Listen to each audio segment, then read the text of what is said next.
So if you have a child who is constantly craving sweets, check this out. There are 3 things that you need to be aware of to be able to really tease out what is the pattern of what's going on here. Hi, I'm Dr. Wendy Schofer, pediatrician and founder of Family in Focus, where I help parents who are struggling with weight and eating habits in their home, and I help you focus on creating the relationships that actually work for lifelong health. So here are the 3 things that can be contributing to constantly seeking sweets. 1 is look at the pattern of the types of foods that you're eating already.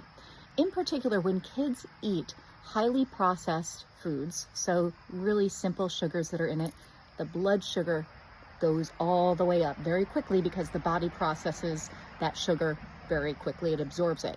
And then what goes up must come back down.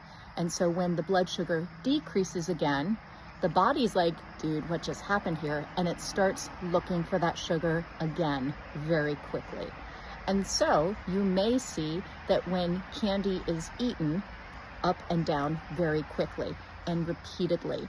And perhaps when there's a meal that maybe there's something more complex to it, there's some protein or some fat that's in it that's not just the simple sugars, well then it might be a little bit longer in between seeking food or looking for meals. The second reason why kids can be looking for the sweet foods all the time is that it's about the context. So have you ever noticed that there's like certain patterns where certain times a day that you do the same thing, or when you are in an environment, you tend to do the same thing? So I think about how when I walk past the pantry, I tend to stop.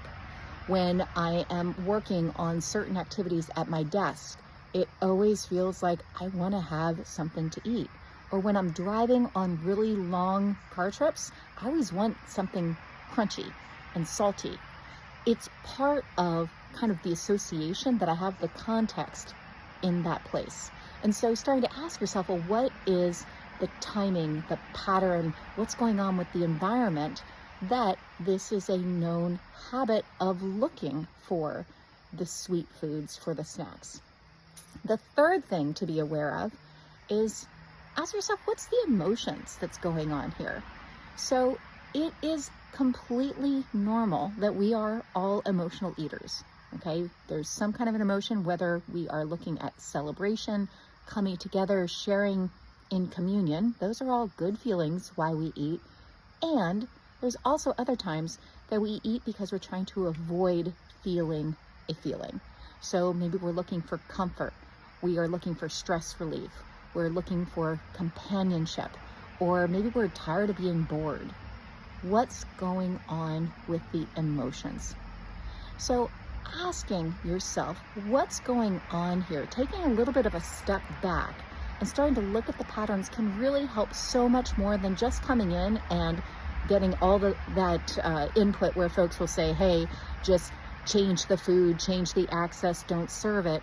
I mean, you can do that, but you don't actually get to the heart of why are they actually seeking it in the first place. And honestly, that's what really helps to be able to create habit change without harm. It's all about understanding why we have the habits that we have right now and looking at what it is that we actually want to shift towards. What do we want more of in our life instead of just cutting everything out? Because we've been doing restriction and dieting for far too long. It's clearly not working. If you're ready to learn more, come on over and join me at Family in Focus. I am hosting the How to End Emotional Eating, a Parent's Guide, free parent class. And click below and you can learn about the next one that's coming up.